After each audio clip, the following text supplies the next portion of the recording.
φτάσαμε στα σύνορα. Περνάμε το τελωνιακό σταθμό του Προμαχώνα. Μπαίνουμε Βουλγαρία σε λίγο. Συνεχίζουμε βόρεια. Καλό μας ταξίδι!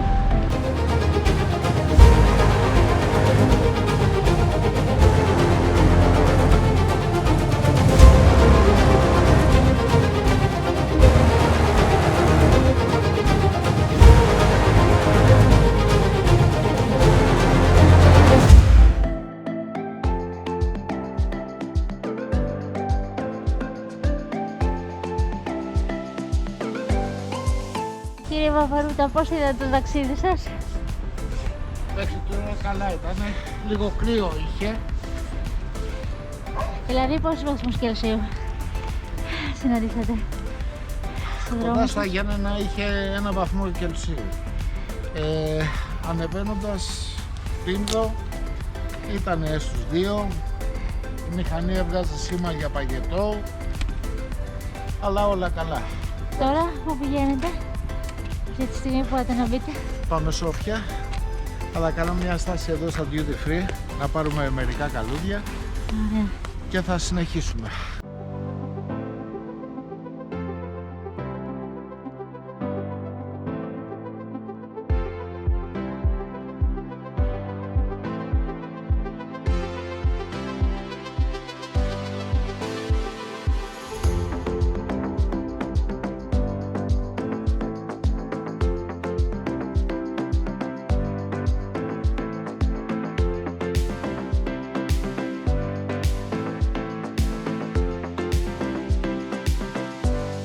Δυστυχώς ο αυτοκινητόδρομος Α3 που οδηγεί από το συνοριακό σταθμό του Προμαχώνα ως τη Σόφια δεν έχει τελειώσει 100%.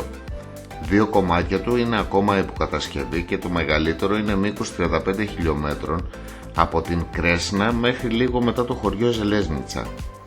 Ο επαρχιακός δρόμος Ε79 έχει μία λωρίδα κυκλοφορίας ανακατεύθυνση και τα 2 ρεύματα χωρίζονται με κορίνες που έχουν τοποθετηθεί.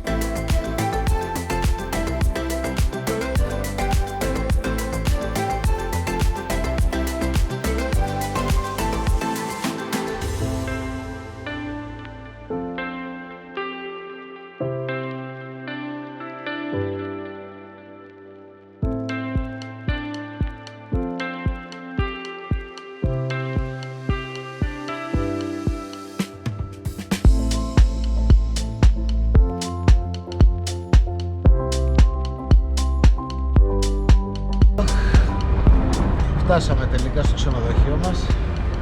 Εδώ είμαστε, στο κέντρο της Σόφιας. Κάναμε από Πάτρα συνολικά 8,5 ώρες με 4 στάσεις. Όλα πήγανε καλά, τέλεια.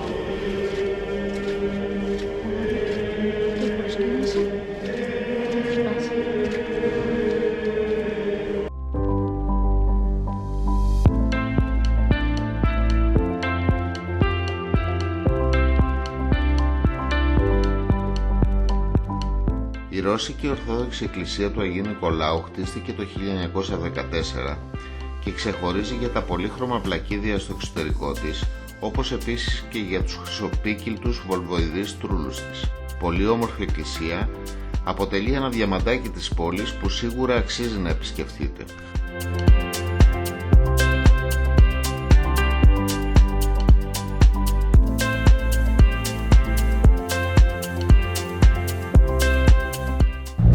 Πίσω μας είναι ο ναός Αλεξάνδρ Νεύσκι, ο οποίος είναι ο δεύτερος μεγαλύτερος ναός στα Βαλκάνια. Χτίστηκε το 1924 και χτίστηκε στη μνήμη των 200.000 Ρώσων στρατιωτών που έπεσαν στις μάχες του Ρωσοτουρκικού πολέμου. Η τρούλη του είναι χρυσοπίκλητη, καμπάνας του ψυγίζουν πολλούς τόνους.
Είμαστε μπροστά σε έναν απλό ναό, όπως βλέπετε και εσείς, χωρίς καμιά ιδιαίτερη αρχιτεκτονική τεχνοτροπία.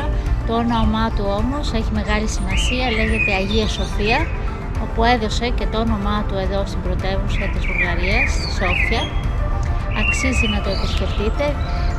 Ο ναός αυτός χτίστηκε τον 6ο αιώνα μετά Χριστόν και είναι βυζαντινής τεχνοτροπία. Καλησπέρα. Και εσείς στη Σόφια. Ναι. Απίστευτο, πώς συναντηθήκαμε εδώ. Βεβαίως, πάμε να δούμε. Τι κάνουμε? Πάμε σε ένα ωραίο εστιατόριο τώρα να φάμε, γιατί με πείνασε. Να πιούμε λίγο κρασάκι. Αχα. Να απολαύσουμε. Τέλεια. Σ' ακούω πολύ ζωντανή.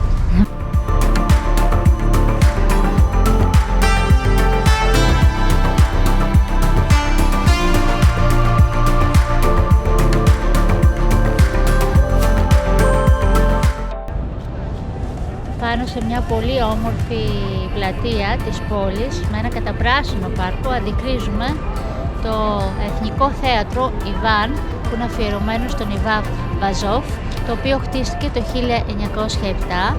Βλέπουμε μια πανέμορφη πρόσωψη, η οποία τι μας θυμίζει, μια αρχαιοελληνική πρόσωψη.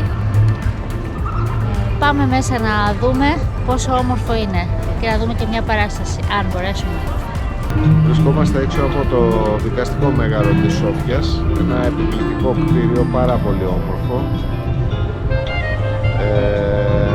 το οποίο είναι στην αρχή του κεντρικού πεζόδρομου της Σόφιας, Βιτόσα. Έχουμε έρθει στο κεντρικό πεζόδρομο της Σόφιας, την Βιτόσα, η οποία είναι πάρα πολύ μεγάλη, γεμάτη καταστήματα, αρκετά φαρδιά, πολλοί κόσμος περπατάει όλη μέρα εδώ πέρα κάνοντας τη βόλτα του, ψάχνοντας να ψωνίσει κάτι.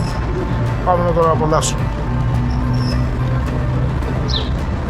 Η Σόβο πιθανότητα είναι το πιο εντυπωσιακό και μοντέρνο κτίριο στη Σόφια. Είναι το Εθνικό Παλάτι, όπως το αποκαλούν, αλλά όλοι το ξέρουν σαν NDK. Το NDK κατασκευάστηκε στις αρχές της δεκαετίας του 80.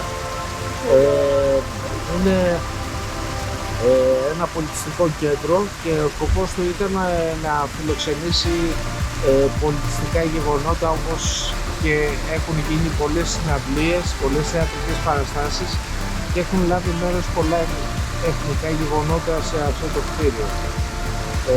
Μπροστά από το κτίριο υπάρχει μια πάρα πολύ μεγάλη πλατεία, η οποία αποτελεί πόλο έλξης για τους ντόπιους, όπου έρχονται για τη βόλτα τους, και βρίσκεται στο τέλος του κεντρικού πεζόδρομου Βιτόσα.